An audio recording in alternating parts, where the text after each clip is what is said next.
Grand Rising, my love bugs.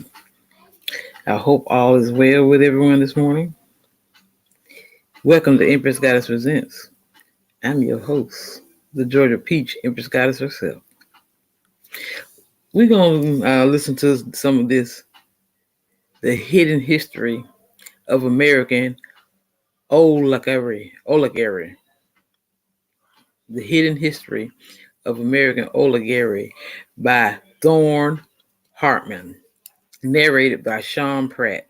This is 4 hours and 30 minutes, so more than likely I'll split it up. But I'm gonna give you just a little background summary on it.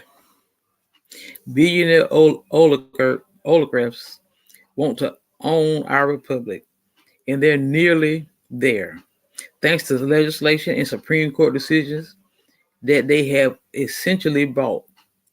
They put Trump and his political allies into office and support a vast network of think tanks, publications, and social media that every day push our nation closer and closer to police state tyranny. The United States was born in a struggle against the oligarchs of the British aristocracy. And ever since then, the history of America has been one of dynamic tension between democracy and oligarchy. I'm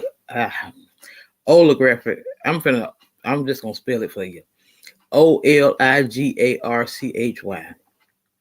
And much like the shock of the 1929 crash woke America up to glaring inequality and the ongoing theft of democracy, by that generations, I ain't gonna say it again, that old word, the oligarchy.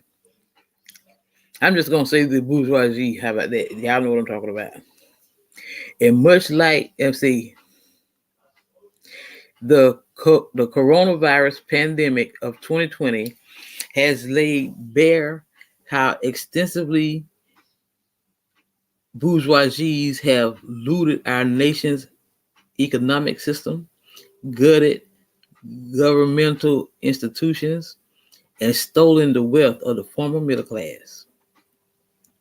Thorne Hartman traces the history of this struggle against the bourgeoisie from America's founding to the United States war with the feudal Confederacy to President Franklin Roosevelt's struggle against economic royalists who wanted to block the New Deal. In each of those cases, the bourgeoisie lost the battle. Yeah, I'm saying bourgeoisie because I'm having a hard time pronouncing that word. I'm spelling it for you again. It's the OLIGARCHY.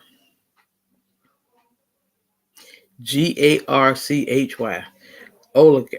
I guess it would be like anarchy, but instead of anarchy, it would be oligarchy, I guess, and build a movement that will return control of America to we, the people. Okay, my loves? I hope y'all enjoy. Through all time or die by suicide. Abraham Lincoln, Lyceum Address, 1838. Preface. This book was written during the spring and summer of 2020, and although it was published in the early spring of 2021, the vagaries of the publishing business didn't allow for any last-minute edits or changes after the November 3rd, 2020 elections.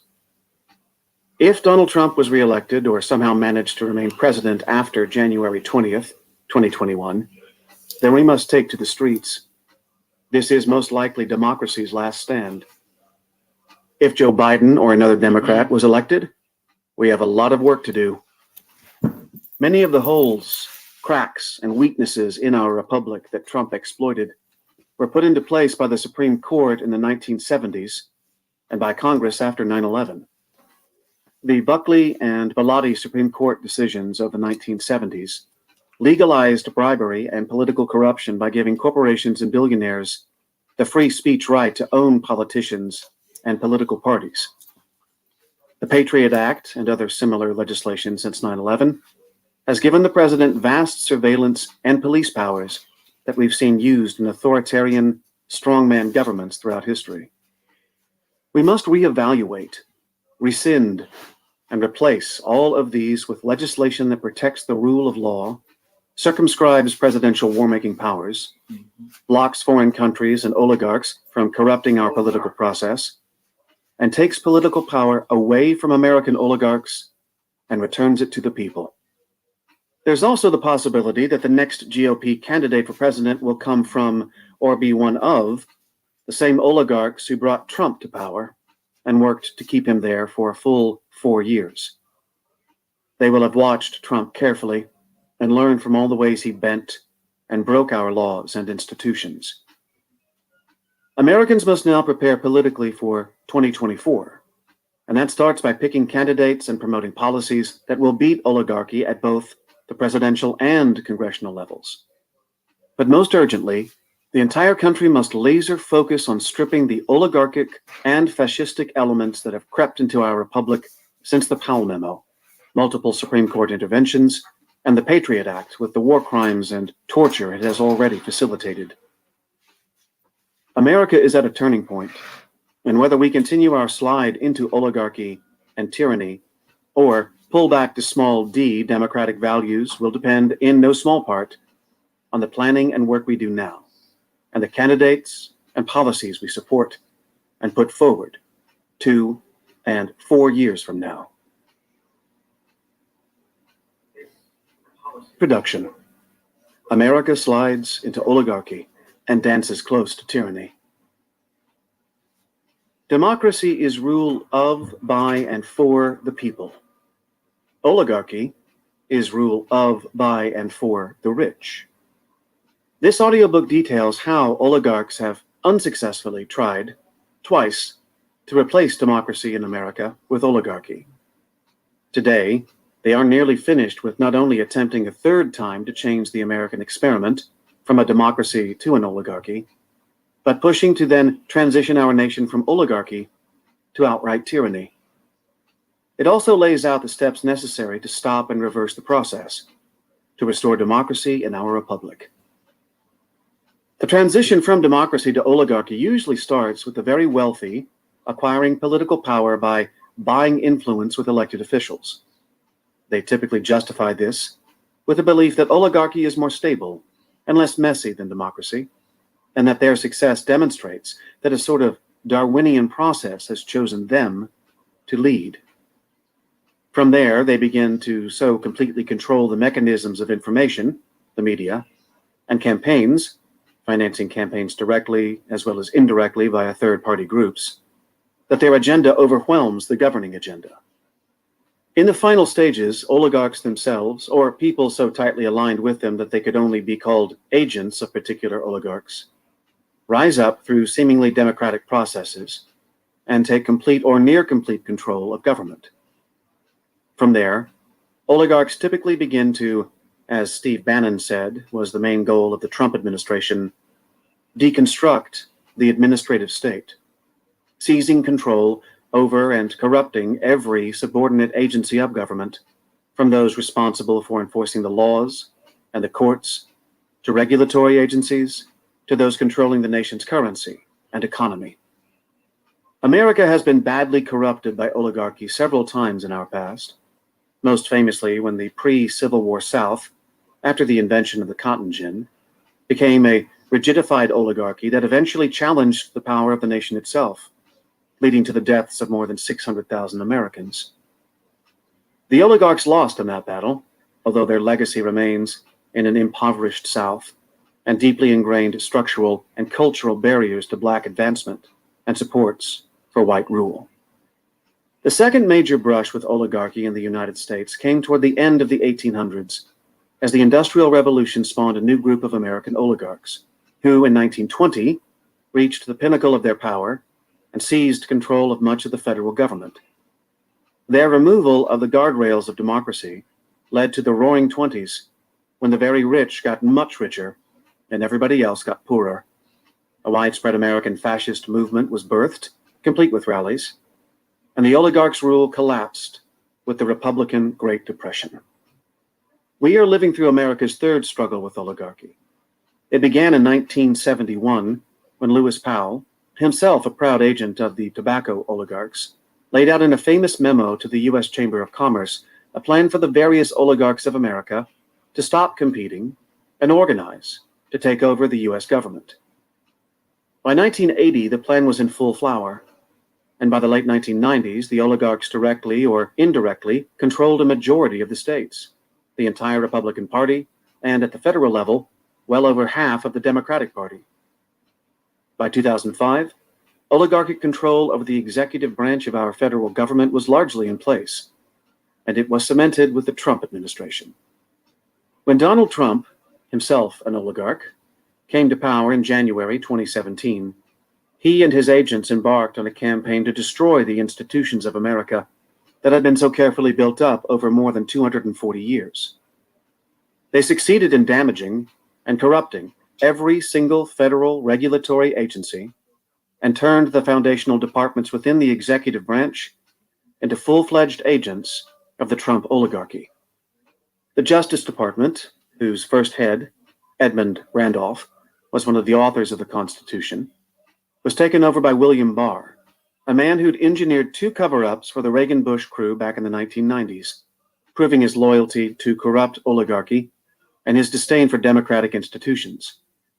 During his reign, white-collar prosecutions dropped to levels not seen for decades, as wealthy corporate criminals skated, while Trump's financial and political dealings with Russia and sketchy oligarchs were purposely hidden from the American people.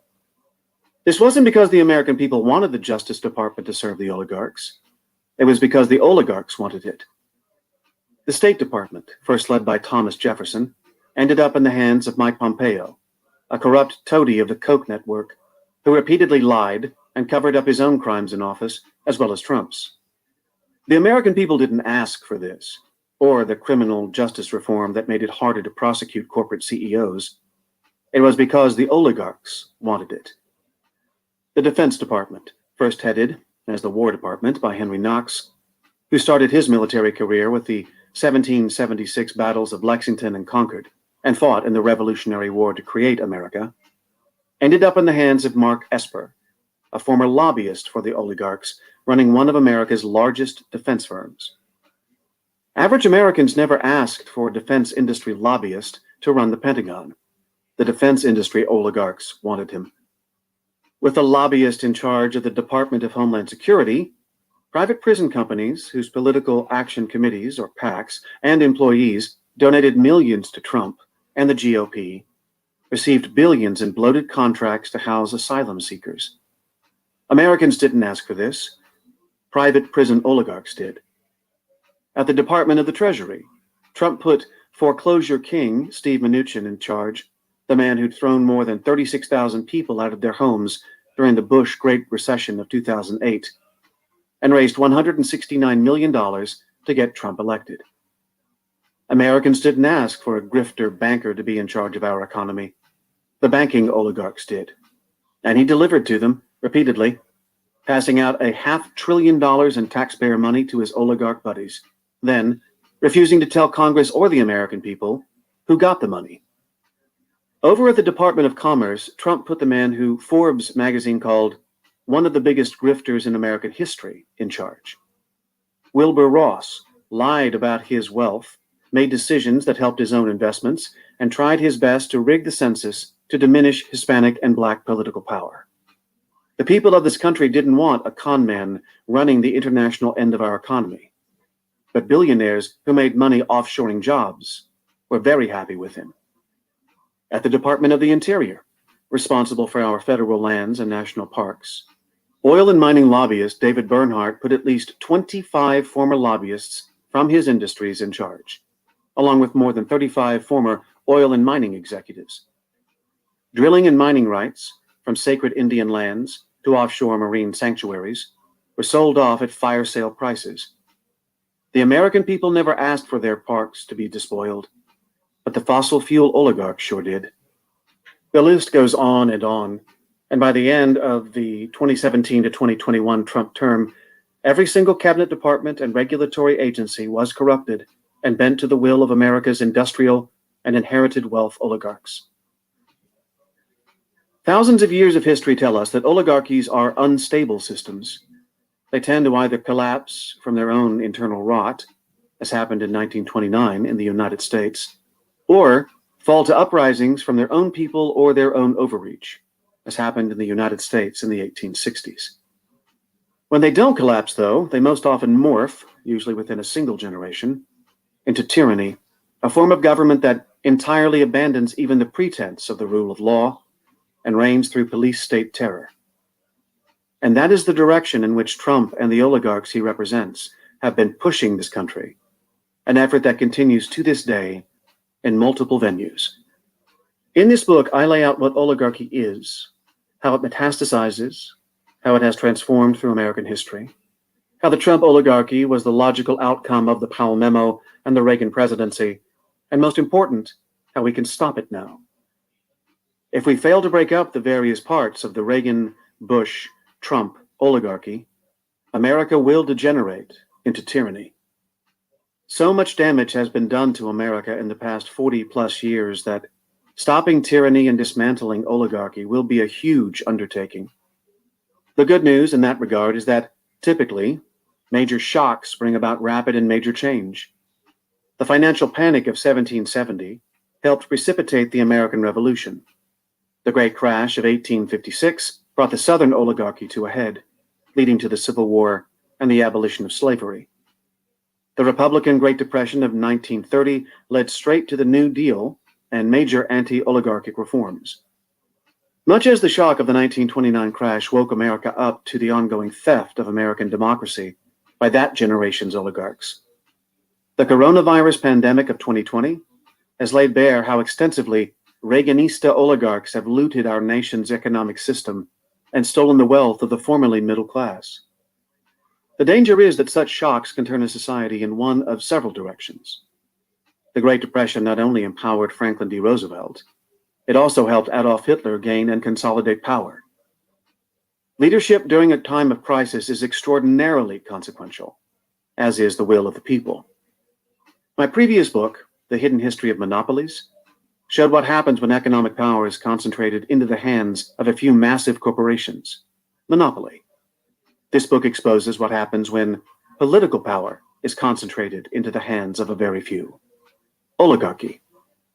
And, as in The Hidden History of Monopolies, this book offers a set of political solutions to rein in the oligarchs and restore our democracy.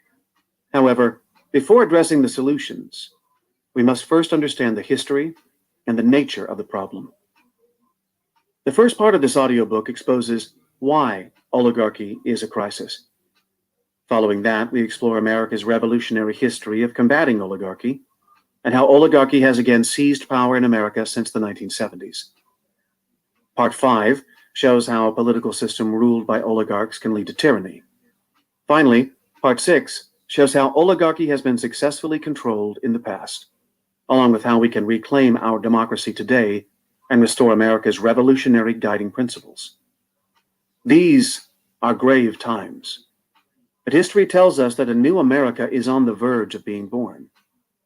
If we act now, we will have a say in the outcome of this birth: brutal tyranny or renewed democracy. Part 1. The Crisis of Oligarchy. A lady asked Dr. Franklin, "Well, doctor, what have we got? A republic or a monarchy?" "A republic," replied the doctor, "if you can keep it." From the notes of Dr. James McHenry, a delegate to the Constitutional Convention. The COVID-19 outbreak has laid bare the state of oligarchy in America. While millions of Americans face bankruptcy and struggle to pay their mortgage or rent during this pandemic, a handful of oligarchs inside and outside the Trump White House have profiteered while also engineering huge power grabs. Using the COVID-19 crisis as an excuse, Trump issued an executive order to trash protective regulations that go back as far as the 1800s. The order reads in part, "The heads of all agencies shall identify regulatory standards that may inhibit economic recovery and shall consider taking appropriate action to temporarily or permanently rescind, modify, waive, or exempt persons or entities from those requirements, and to consider exercising appropriate temporary enforcement discretion or appropriate temporary extensions of time as provided for in enforceable agreements with respect to those requirements for the purpose of promoting job creation and economic growth. Multiple states used the crisis as an excuse to tighten restrictions on women's right to abortion, while gun manufacturers and Trump-supporting white supremacist militia groups promoted the sale of millions of weapons. When polls showed that the majority of Republicans, living on a media diet of Fox News and right-wing hate radio, were willing to show up to vote in person, while the majority of Democrats were concerned about getting sick, Trump and the GOP worked as hard as possible to fight voting by mail. Trump used the crisis to shut down virtually all immigration and refugee settlement from non-white countries, while increasing the brutality of the treatment of children and families who had previously come to America seeking asylum. Under cover of helping Americans recover from the economic crisis caused by COVID-19, Trump, Senate Majority Leader Mitch McConnell, Republican, Kentucky, and the GOP engineered a new $3 trillion giveaway to monopolistic corporations and America's billionaires, while tossing a few bones to average people. The Fed got into the act, buying trillions in corporate bonds to artificially inflate the stock market in the months leading up to Trump's re-election effort. To add insult to injury, Trump, McConnell, and the GOP launched a major effort to undo a century of consumer and worker protections by granting corporations immunity from liability to make it nearly impossible to sue them or otherwise hold them accountable for fraud, death, or disease. Trump also tried to put limits on the media, including social media, and his enemy of the people rhetoric led to more than half of Americans losing trust in fact-based news. Meanwhile, he succeeded in getting the U.S. military, the National Guard in this case, to attack people peacefully demonstrating in Lafayette Square in Washington, D.C., so he could have a photo op with the staffer's Bible. While the media focused on the photo op part of his action, his use of the military to trample on First Amendment rights in an American city is far more alarming. Each of these steps moved America deeper into oligarchy and closer to tyranny. Now that this Pandora's box has been opened, deep structural work is necessary to extract our government from the claws of this nation's oligarchs. Modern oligarchy erupts. This crisis didn't start with Donald Trump. The oligarchs who largely took over America's political system in the 1980s drew mostly from the Charles and David Koch strain of libertarians. David had run for vice president on the Libertarian ticket in 1980 on a platform of privatizing Social Security, ending Medicare and Medicaid, ending the Environmental Protection Agency, the EPA, and all anti-pollution efforts, privatizing the U.S. Postal Service and pretty much every other government-provided service, and ending free public schools, all while cutting taxes on billionaires to nearly zero. As numerous writers have documented, Jane Mayer's book, Dark Money, The Hidden History of the Billionaires Behind the Rise of the Radical Right, is a great resource. The Koch brothers raised up a network that spanned the country, helping elect politicians in every state house and Senate in the country, as well as cementing control over the Republican Party and the U.S. Senate, most recently via their Tea Party. The result has been that since 1981, the GOP has opposed virtually every form of government function, government preparation, and government taxation to pay for both. The Trump administration, dancing to this tune, shut down the two largest groups within the executive branch working on pandemic prevention, preparedness, and response. One in the Department of Homeland Security, and the other on the National Security Council. When, on December 20th, 2020, the first cases of COVID-19 were diagnosed in South Korea and the United States, the South Korean response was right out of the pandemic playbook. Yes, it was called that the Obama administration had left for the incoming Trump team. Within a week, the South Korean government had brought in 20 companies and commissioned them to invent, manufacture, and deploy virus test kits nationwide. A week later, nationwide testing was underway, and as a result, South Korea's hospital system never melted down, and thousands of lives were saved. The Trump administration, however, well stocked with people who were alums of Koch-funded groups and programs or regulars on oligarch Rupert Murdoch's Fox News channel, chose to do nothing meaningful. Trump himself went on TV regularly and called the virus a Democrat hoax designed to hurt his re-election chances.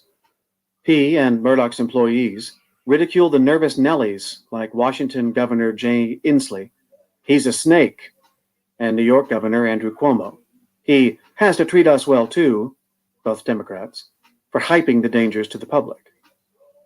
There's a method to this madness, revealed by British Health Secretary Matt Hancock, and totally consistent with Trump's actions. And it goes way beyond simply letting thousands die to produce herd immunity. Republican and libertarian oligarchs believe absolutely in the magic of the free market. If there's a shortage of test kits, that'll drive up the price of them to where eventually there's enough money to be made that somebody will jump into the marketplace and start making them at scale. Ditto for ventilators, respirators, and personal protective equipment. Which is true, at the cost of hundreds of thousands of lives. When discussing how a new technology might be brought to market, libertarian theology does a good job of describing the marketplace. When there's demand, manufacturers will step up to meet it. Sometimes that demand can even be stimulated by innovation and invention. But libertarians and Republicans apply this philosophy to government. And in doing that, the oligarchs of the GOP ignore the entire point of government, which is to anticipate and protect its citizens from risk. We don't wait to form a fire department until after there's been a brutal fire that takes out several homes. We don't wait to assemble an army until after we're attacked. And we don't wait for thousands of wrongful death lawsuits to work their way through the courts, the way libertarians say most issues should be resolved, before we enact and enforce laws to prevent corporations from dumping poisons into our air and water. Sadly, America's first billionaire oligarch president and the media oligarchs who supported him thought that the marketplace would solve every problem, and government, as St. Ronnie loved to say, just gets in the way. It's more important, in their view, for government to save the money that would otherwise be spent on regulatory agencies and preparedness, so that oligarchs' taxes won't go up, but their income will. America's oligarchs have used this rationale to hamstring government at the state level since the collapse of Reconstruction, which is why the South is still so poor and dysfunctional. Since 1981, it has been the dominant theme in Washington, D.C. as well, impoverishing the rest of America. Most Americans are so poor today, the result of 40 years of Reaganomic neoliberalism, that the loss of just a few paychecks can lead to homelessness. Had America's oligarchs not come to power with Reagan and later helped put Trump in the White House, many lives would have been spared. On the other hand, there may not have been as much profit as there was during the frenzy when states were bidding against each other on medical equipment, driving up prices, because the Trump administration chose not to plan or act when the crisis hit us. The presidency, Trump's playbook. The outcome of this takeover of Congress, the presidency, and the courts is a total defense of the oligarchy that has come to control the country. Oligarchy doesn't arise out of nothing, and neither do oligarchic tyrants. Both require an institutional infrastructure and plenty of people willing to participate in exchange for wealth, status, or power. As would-be tyrants are lifted to power by oligarchs, they take bite after bite out of existing institutions, twisting and turning them to their own ends. Oligarchs write laws, which are then passed by the politicians they own, that criminalize trivial things like drug use, that leave huge loopholes for multi-billion-dollar financial crimes that were once considered serious felonies. When an oligarch or a person owned by oligarchs becomes president, that person uses the police powers of our government to prosecute those challenging the oligarchy and protect those defending it. These prosecutions and defenses are then ratified by judges put into place by the oligarchy. And the news stories that may reflect poorly on the oligarchs are spun in ways that elide their role in the entire process. Similarly, as these would-be tyrants rise to political power, some people, Richard Nixon's former White House counsel John Dean calls them authoritarian followers, are so enamored by that power, so desirous of basking in its glow and bragging about access to it, that they'll do just about anything to stay part of the in crowd that the tyrant forms around himself. This is not a new or novel idea, by the way. In August 1989, my best friend, Jerry Schneiderman, and I spent the better part of a week sitting in outdoor cafes on the Buda side of the Danube River, eating extraordinary and cheap food, staying in a grand old hotel, and generally exploring Budapest. A few months earlier, there had been massive pro-democracy demonstrations involving hundreds of thousands of people demanding that the Soviet Union let Hungary go. The summer we were there, over 250,000 people showed up to hear a speech by 26-year-old Viktor Orban, a rising politician who would soon be a member of parliament. 9 months later, in May 1990, Hungary officially became a democracy and held its first real election since 1920. In 1999, it joined NATO, and in 2004, it became a member of the European Union. For 20 years, Hungary was a functioning democracy. Today, it's a corrupt oligarchy. In the 10 short years since he first became prime minister in 2010, Orban, now famously wealthy by Hungarian standards and an oligarch himself, succeeded in transforming his nation's government from a functioning European democracy into an autocratic regime of single-party rule. Orban took over the Fidesz party, once a conventional conservative political party like America's GOP, with the theme of restoring Christian purity and, as one Trump advisor claimed, promising to make Hungary great again.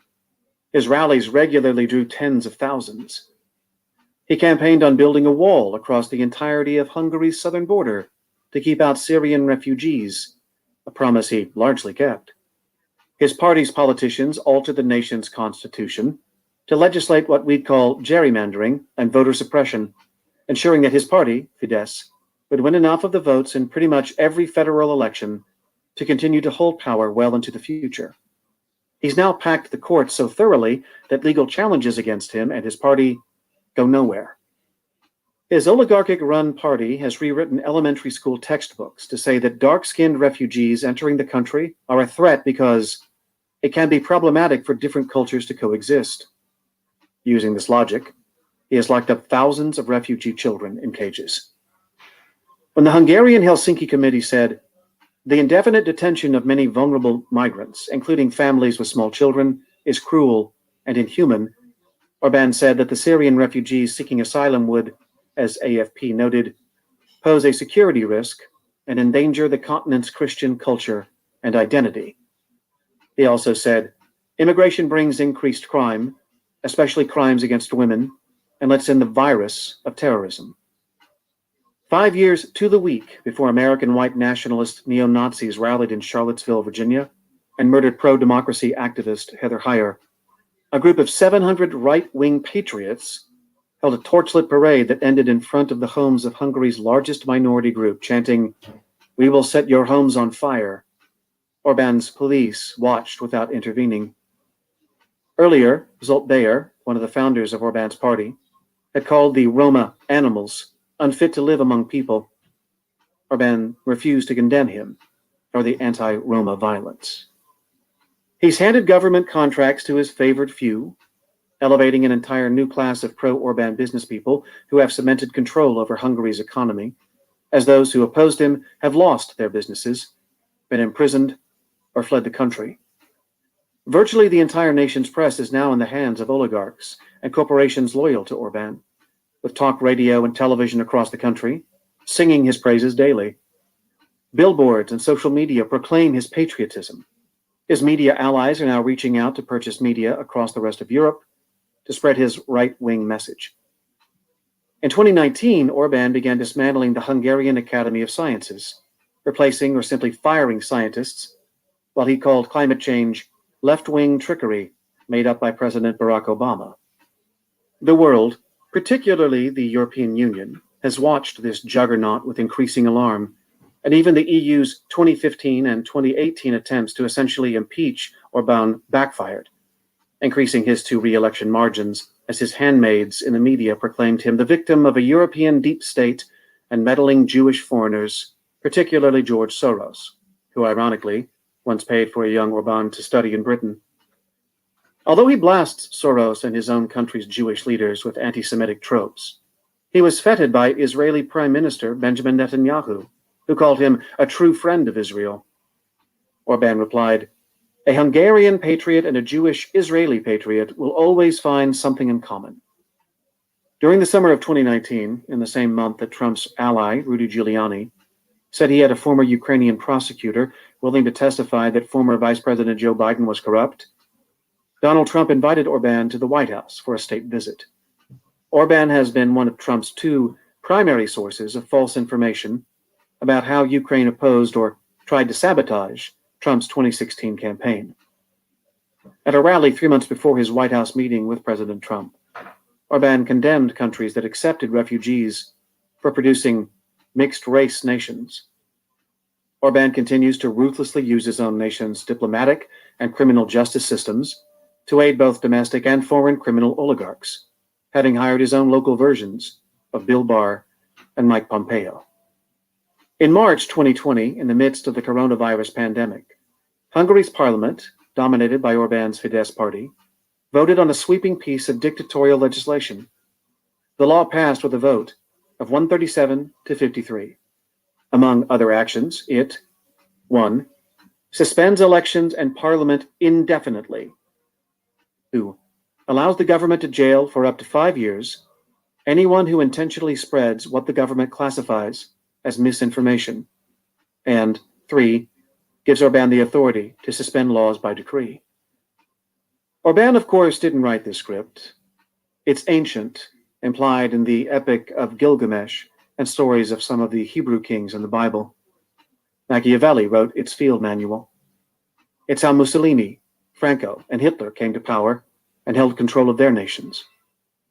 Today, it's a playbook being followed by President Rodrigo Duterte in the Philippines, President Abdel Fattah el-Sisi in Egypt, President Recep Tayyip Erdogan in Turkey, President Vladimir Putin in Russia, President Nicolas Maduro Moros in Venezuela, and others.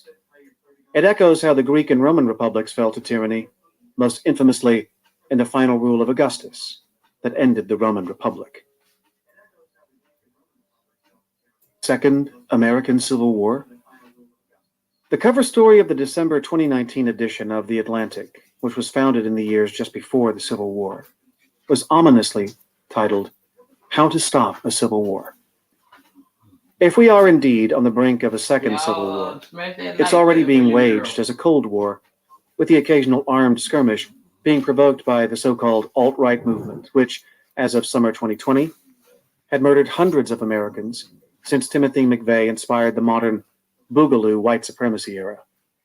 And as in the past, this would be a war where the very, very rich, the oligarchs, pit Americans against each other, dividing us by class, region, race, and religion, simply to gain and hold more and more power and wealth. Yep. This is not the first time we've faced such a crisis as a nation. Each time, forces of massive, accumulated or inherited wealth have nearly succeeded in taking full control of our nation to replace a democracy, where the will of the people is accomplished through their elected representatives, with a form of government where most government functions reinforce the power, wealth, and control of the morbidly rich. This system of government is among the most ancient, stretching back 7,000 years, and is known to political scientists as oligarchy. Aristotle put it in context. Tyranny is a kind of monarchy which has in view the interest of the monarch only. Oligarchy has in view the interest of the wealthy, democracy of the needy. For oligarchy to totally take down democracy, only three things are initially needed. 1. Control of or substantial influence over a critical portion of the media. 2. Legalization of bribery of public officials so that oligarchs can achieve majority control of the legislative process. And 3. Control of the most critical parts of the court system so that they can influence legal processes. The fourth element, when the oligarchy is well established and the transition to tyranny begins, is seizure of the executive branch and the formation of a police state, principally using massive surveillance and selective prosecution against those agitating for a return to democracy. Arnold Toynbee is thought to have said, "When the last man who remembers the horrors of the last great war dies, the next great war becomes inevitable." Most warriors are in their late teens or early 20s. By the time they've died, 3 more 20-year generations have come of age, suggesting, if Toynbee was right, a 4th generation, roughly 80-year gap between terrible, nation-altering events. In the era of the 1770s to 1789, foreign-aligned oligarchs controlled what we now call America. Believers in democracy fought a war to overthrow that British oligarchy. 4 generations later, in the 1860s, massive wealth was controlled by a few thousand very large plantation oligarchs in the South. The South was politically run as a full-blown oligarchy and police state on the verge of total tyranny, which it had been for black people from the beginning, while the North was still largely democratic. The Gilded Age northern oligarchs wouldn't fully emerge for another 30 years. The Civil War could thus be recast as a war between oligarchy and democracy, where democracy won by a whisker. 4 generations after that, the Republican Great Depression, what they called it until the 1950s, opened the door to President Franklin D. Roosevelt's war against the economic royalists, the oligarchs, which succeeded in putting them, at least temporarily, in a box, despite their explicit efforts, exposed by Major General Smedley Butler, to overthrow him by force. Today, 4 generations after that battle closed with the end of World War II, America's oligarchs succeeded in getting enough of their guys placed on the Supreme Court to legalize political bribery in 1976 and 1978, and the Buckley and Bellotti decisions, for the first time in American history. I was born in. That event opened the door to this generation's oligarchic control of all 3 branches of government via the Reagan Revolution and the billionaire takeover of the GOP. All that was left was to get the populace to support a final transition to full-blown oligarchy, a task undertaken by oligarchs who controlled the media, largely through right-wing hate radio, thousands of right-wing websites, and the efforts of billionaire Rupert Murdoch with Fox News and the Wall Street Journal. As a result, the crisis of oligarchy in America is already upon us. The question is whether it will cement its place, or morph into tyranny, or whether we, the people, will turn it back, as we have done twice before in American history. Are we approaching the end of the great American experiment in representative democracy? Will our children and grandchildren live under a government of, by, and for the people? Or a nation of, by, and for the monopolists and oligarchs, ultimately enforced by a brutal police state? To answer these questions, it is essential to understand the basic mechanics of the American government. There are functionally 4 branches of government in the American model, 3 explicitly defined in the Constitution, and the 4th protected by the First Amendment. For oligarchy to completely overwhelm and ultimately destroy our democratic republic, turning it into a tyranny, each of these 4 must be seized by the oligarchs and turned to their service. The 4 branches are the legislative, executive, and judicial, followed on by the media, often referred to as the Fourth Estate.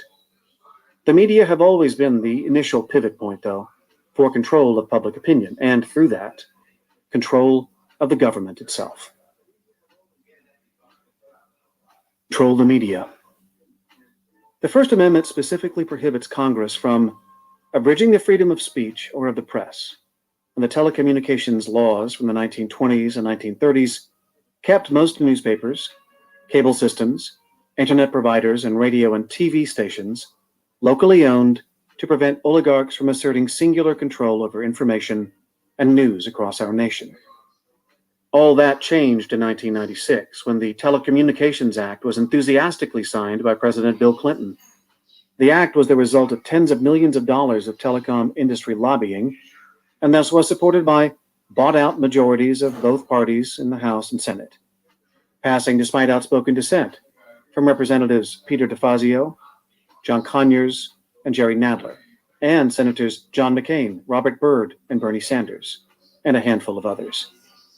The act wiped out those protections for local media, turning our nation's cable systems, internet service providers, newspapers, and radio and TV stations over to a small handful of media oligarchs. I worked in radio and TV back in the 1960s and early 1970s, first as a DJ, 3 years, and then doing news, 7 years. I started as a weekend DJ at WITL, the country station in Lansing, Michigan, which was owned by 3 guys, an engineer, a salesman, and a businessman with a radio background, who'd started the station from scratch in the 1950s. From there, I went to WVIC, which was owned by a Michigan family. From there, I went to WJIM TV, a station whose call letters were named after the infant son of the family that owned it. I ended up back at WITL for years, doing morning news.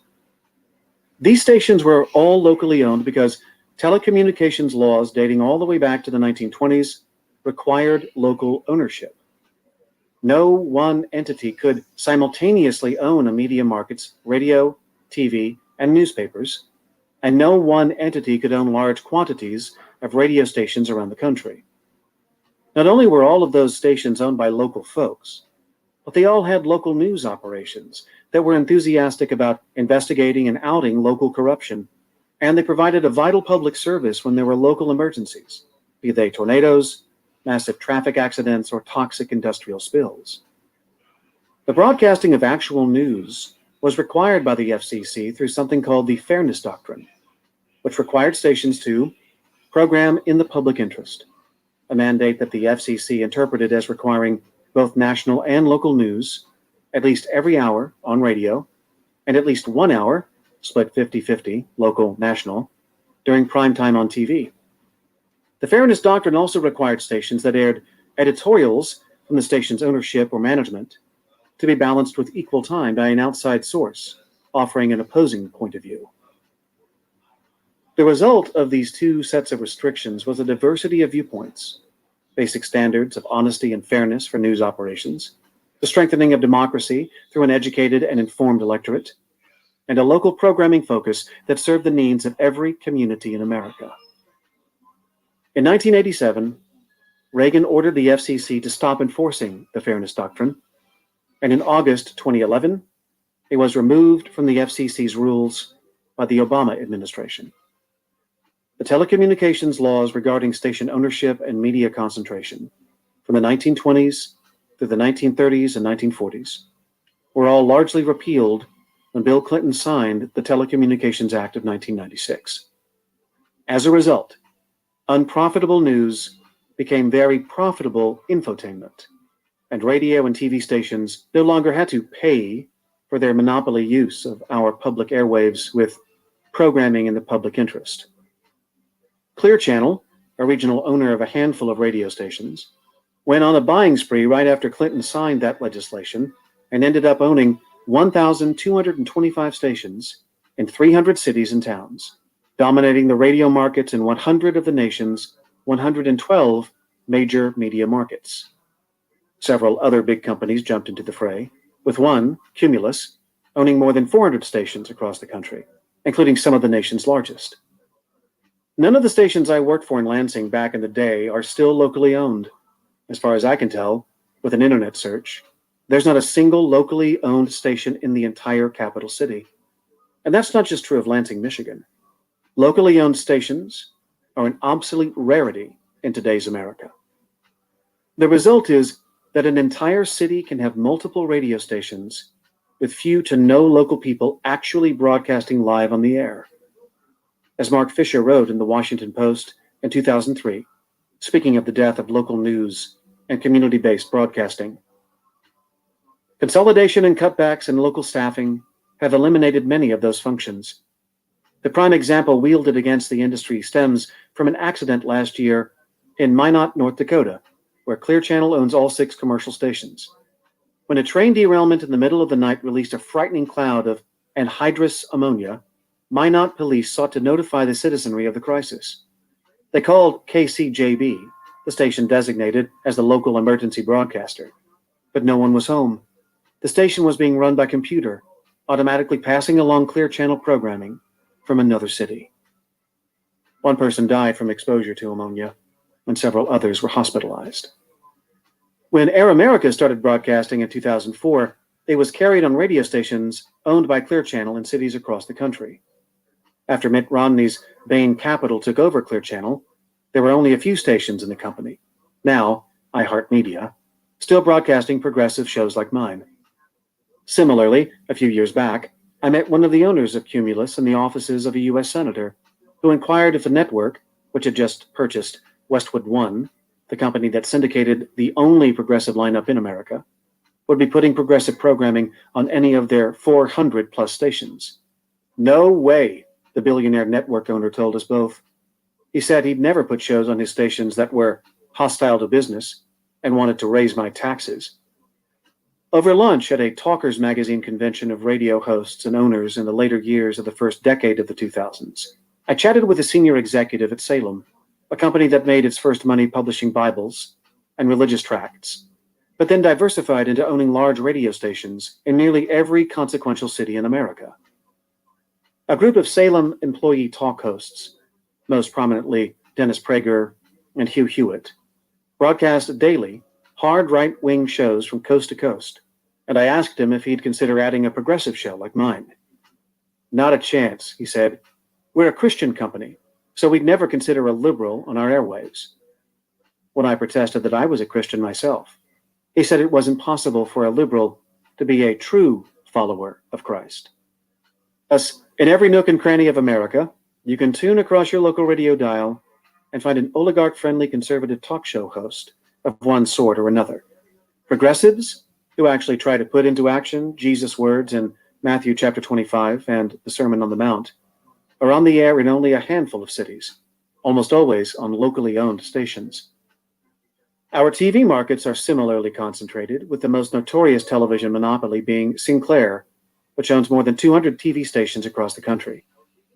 Newspapers are similarly concentrated in ownership, with few local papers of any significance surviving, as are the cable, TV, and internet service providers.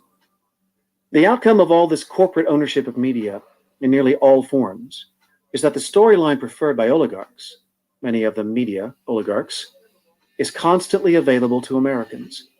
But the voices that would challenge oligarchy and promote democracy are limited to struggling nonprofit entities like the Pacifica Network for radio and Free Speech TV. Roughly 90% of American media, by viewership, readership, and listenership, is owned by only 6 companies. A small handful of media executives decide what we'll see, hear, and read. And although some have a political agenda, in every case their support of their own monopolies in the media world is legally their first priority.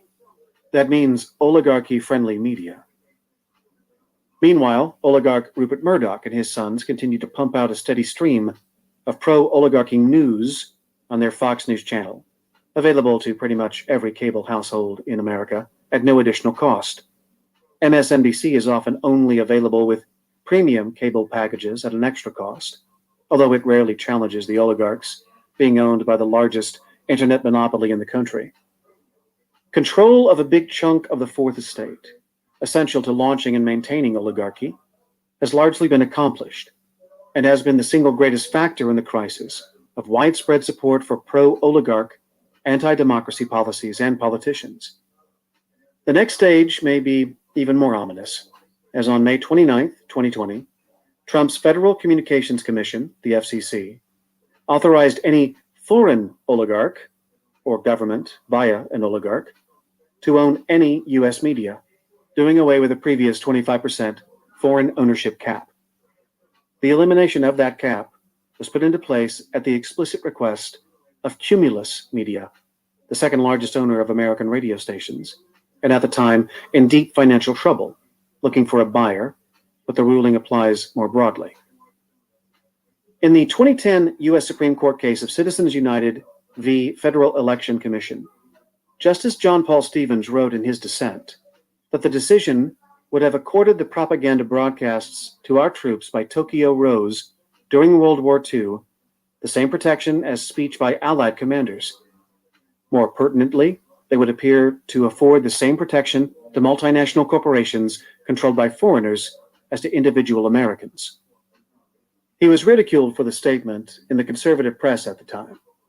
President Obama echoed Stevens in his subsequent State of the Union address, saying, "Last week, the Supreme Court reversed a century of law to open the floodgates for special interests, including foreign corporations, to spend without limit in our elections.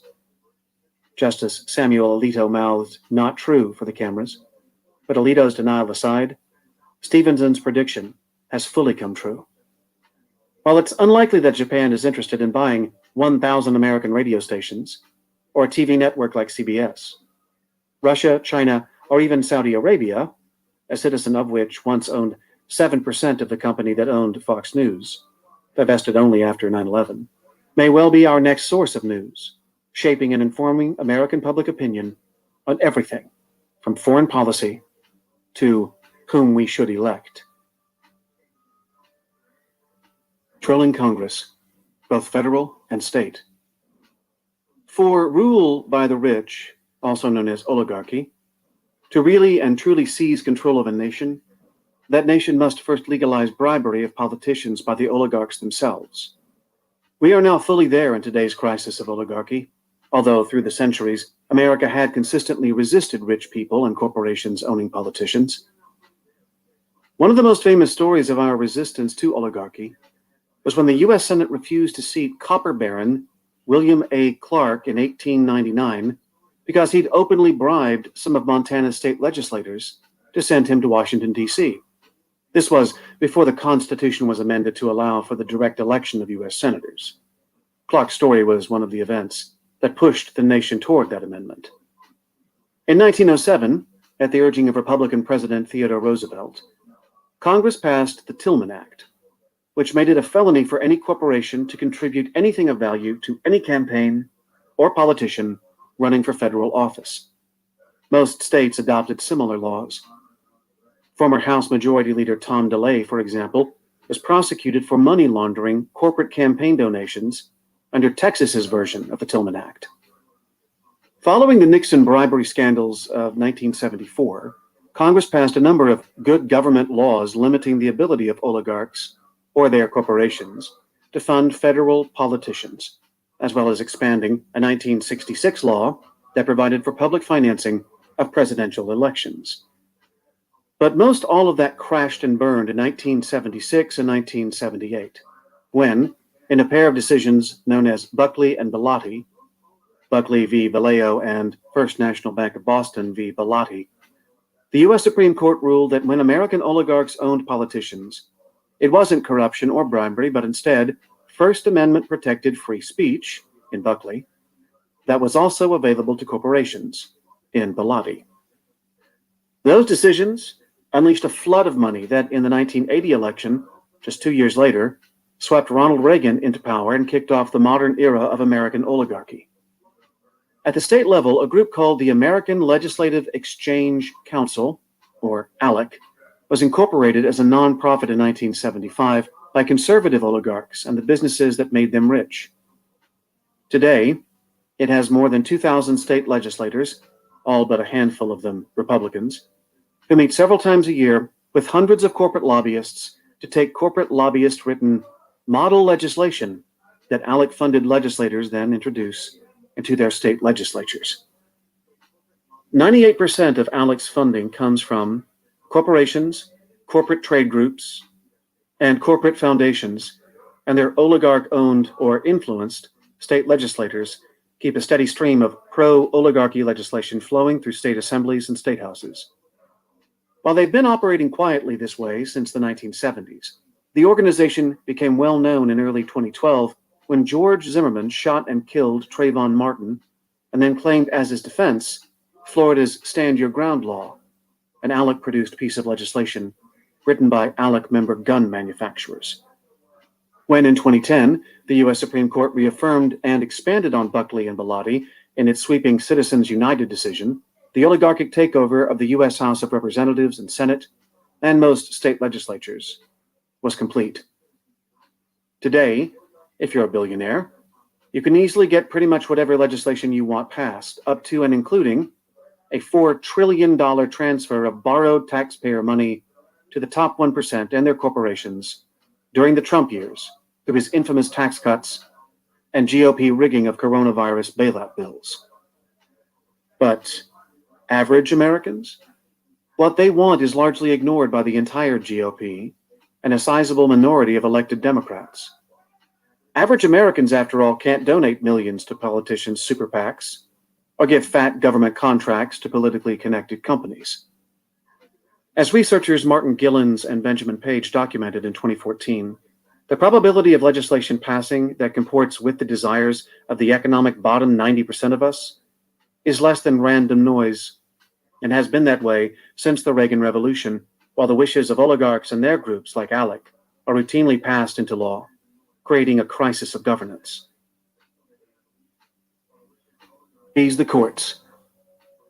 America's court system was conceived by the framers of the Constitutional Convention of 1787 to behave in the spirit of, as James Madison wrote of senators in his notes, the impartial umpires and guardians of justice and general good, a phrase that Supreme Court Chief Justice John Roberts echoed in his own Senate confirmation hearings. But since American oligarchs took Lewis Powell's 1971 advice to seize control of every branch of American government, along with the media, schools and colleges, etc., our courts have been largely turned into political institutions, combined with legalized bribery for legislators and oligarchs owning most of our media in all forms. This conversion of our courts from umpires into advocates for oligarchs has largely frozen, and in many cases reversed, nearly 100 years of progress in the arenas of human, civil, community, and environmental rights. This court packing reached its zenith between 2014 and 2020, with Senate Majority Leader Mitch McConnell's refusal in 2016 to even hold hearings for President Obama's Supreme Court nominee, Merrick Garland, after blocking Obama's lower court nominees for several years. That obscene and nakedly unconstitutional behavior was followed by McConnell's introducing a flood of unqualified and nakedly partisan candidates for lower federal courts. Prior to this era, nominees were typically vetted by the nonpartisan American Bar Association, but McConnell changed all that, turning instead to the Federalist Society, which his oligarch patrons had founded and financed. The Federalist Society was started with a grant from the hard-right Olin Foundation in 1982 in the early years of the Reagan Revolution, and this private, oligarch-funded organization today largely controls the Republican appointment of judges across the nation.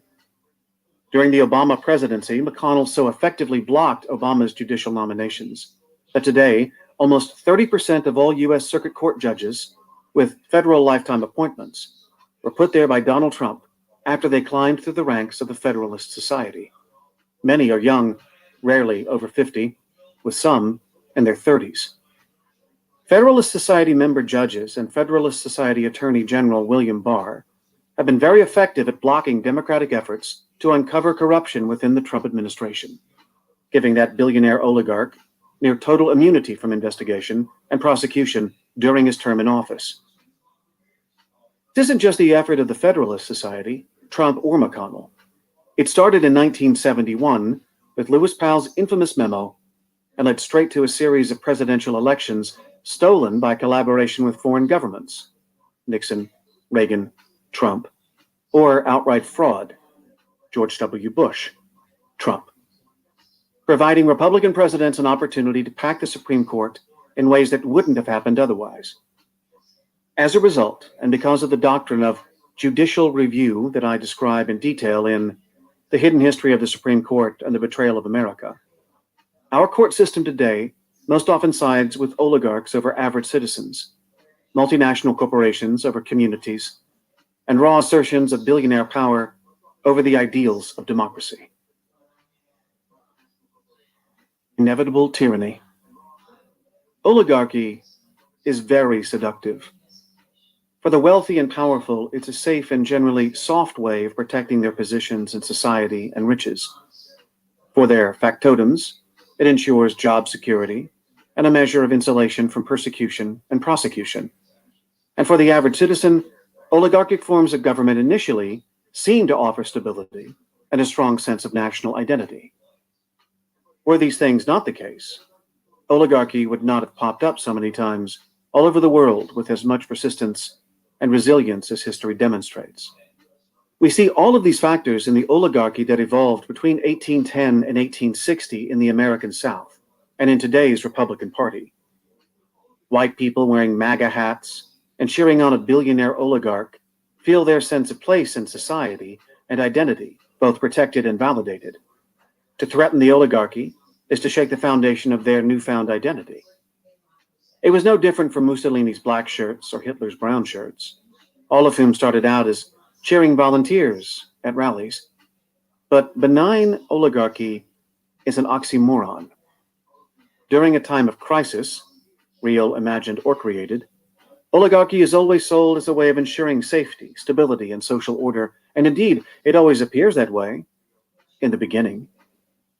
But as oligarchies morph into tyrannies, the iron fist beneath the velvet glove emerges with absolute authority, willing to use the police power of the state to torture, imprison, and even execute those who present a serious challenge to it. How oligarchs seized the GOP. Throughout 2009, the first year of the administration of America's first black president, the GOP's white racist base was roiling with rage. In the preface to The Hidden History of Guns and the Second Amendment, I tell the story of how just weeks after Barack Obama's election, two of my brothers and I went to a gun range in Mason, Michigan, and it was nearly sold out of ammunition. When I asked why, the guy who was renting me a .40 caliber Ruger, but would sell me only 100 rounds of ammunition, bluntly told me it was because that N-word, who was just elected, was going to take away everybody's guns, and folks were getting ready to take on the coming wave of jackbooted thugs from the ATF. Fox News and right-wing talk radio were boiling over with hate and fear, and the fossil fuel oligarchs who'd started a number of causes together with the tobacco industry to fight the Clinton administration knew that their time had come. Jeff Nesbitt, a Republican operative who'd helped start the whole right-wing media machine in 1993, as Bill Clinton was taking office, noted in his biography of the Times, Poison Tea, How Big Oil and Big Tobacco Invented the Tea Party and Captured the GOP, that they'd spent most of the 1990s building infrastructure. They planted, he wrote, deep roots in colleges and universities across the nation to support it intellectually. They opened offices, policy networks, in every state in the Union, each with a different name and ostensibly separate and independent funding, although it was all largely coming from a single integrated source, to influence the state's political systems. A national coordinating group was in place to enforce discipline across states. A propaganda arm was built at both the individual state and national levels that could bring tightly controlled messaging and narratives in a way that looked like independent journalism. From ALEC to the Sam Adams Alliance, to the Franklin Center for Government and Public Integrity, to the State Policy Network, all were up, running, fully staffed, and well-funded. All they needed now were millions of people to show up in the streets to grab headlines, influence legislators, and finally and forever take over the Republican Party. The presidency of Barack Obama, that black man in the White House, provided the perfect catalyst. The Tea Party, first created in the 90s, was relaunched with a small army of rented buses, paid PR flacks, and millions in earned media, that is, cost-free news coverage, across the networks.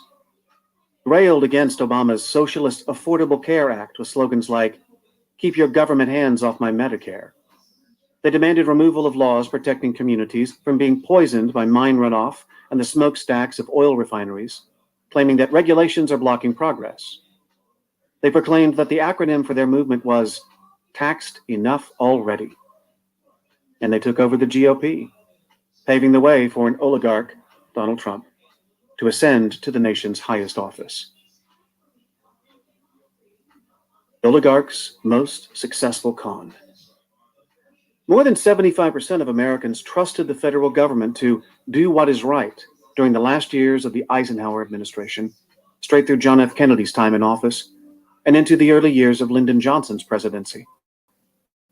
Today, only 17% of Americans trust their government. It's so bad that armed protesters have showed up nationwide to protest the tyranny of having to wear masks during a pandemic, and have been cheered on by the President of the United States and major news outlets. This is no accident. It's the result of a decades-long campaign by some of America's richest families to tear apart the governing fabric of our nation, kicked off by their man Ronald Reagan, proudly proclaiming at his January 20th, 1981 inauguration, "Government is not the solution to our problem. Government is the problem." Put yourself in the place of a man who inherited a multi-million-dollar fossil fuel empire from his now deceased father, a situation akin to the heroic brother and sister who inherited a railroad from their dad in Ayn Rand's novel, Atlas Shrugged. One, if you don't have to pay to dispose of cancer-causing byproducts from your refineries, but can simply vent them into the air, you make more money. Two, if you can cut wages and threaten employees because they don't have a union, you can make more money. Three, if you can run a pipeline across sacred Indian land atop a major national aquifer with minimal safety oversight, you make more money. Four, if you can hide your money from the IRS because the agency has had its budget slashed so badly that it can no longer do expensive audits of morbidly rich people, you can keep more of the money you've made. And five, if you can get the government to cut social programs and public education, thus lowering your taxes, you can keep more of the money you've made. So how do you pull this off when every one of these things hurts average Americans? Easy. Just embark on a 40-year-long campaign through think tanks, right-wing media, and massive PR efforts to convince average Americans that government is the cause of, not the solution to, their problems. Working-class Americans that gutting government is a good thing that will ultimately help them in some mystical, magical way through the incredible, invisible hand of the marketplace. Tobacco lawyer Lewis Powell launched the movement to do just this with his infamous memo in 1971, and billionaires have funded and promoted politicians who jump on board the government is evil bandwagon ever since. And it's largely worked, if the trust in government statistics compiled by the Pew Center from 1958 to today are accurate. A decade or so ago, I was up late one night watching Bloomberg News on a hotel TV. The American host was interviewing a very, very wealthy German businessman at some sort of conference in Singapore. Amidst questions about the business climate in the conference, the host asked the businessman what tax rate he was suffering under in his home country. As I recall, the businessman said, a bit over 60% when everything is included. How can you handle that? Asked the host, incredulous. The German shrugged his shoulders and moved the conversation to another topic. A few minutes later, the American reporter, still all wound up by the tax question, again asked the businessman how he could possibly live in a country with such a high tax rate on very wealthy and successful people. Again, the German deferred and changed the subject. The reporter went for a third try. Why don't you lead a revolt against those high taxes? He asked, his tone implying that the businessman was badly in need of some good old American rebellion making. The German businessman paused for a long moment, then leaned forward, putting his elbows on his knees, his clasped hands in front of him, pointing at the reporter as if in prayer. He stared at the man for another long moment, and then, in the tone of voice he said simply, I don't want to be a rich man in a poor country. There are very few wealthy Americans who understand this, but the billionaires who fund the Republican Party and right-wing media think it's perfectly fine to rip the financial and political guts out of their own nation if it makes them a few. You just got here? I've been out and about. I just walked back in the house. I was getting ready to end this. I'm an hour in. This is a still got another 3 hours left on this audio book. What you think about what you heard so far?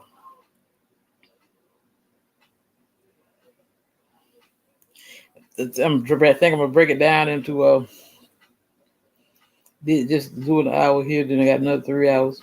I probably do it in 4 parts, like an hour, a little bit over an hour every time. Because that's one thing I know is, if I keep them kind of, between 30 to 45 to an hour, I think it'll hold people's attention as far as, drawing it out for the whole, entire, the entire time duration, as I should say, of the book. Extra bucks. They funded and facilitated movements like the Tea Party and the Boogaloo Boys, media outlets like Fox News and Breitbart, and activist organizations like the Federalist Society, the Heritage Foundation, and ALEC.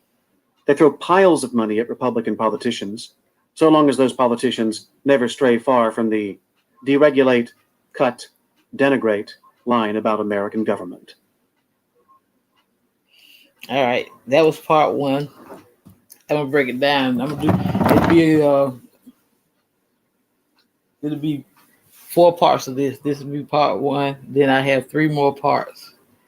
It'll be somewhere around this duration between an hour, hour and a half. Okay, loves. I'll be back after a while. Ooh, excuse me. I'm kind of tired. I'm trying to slow my ass down a little bit.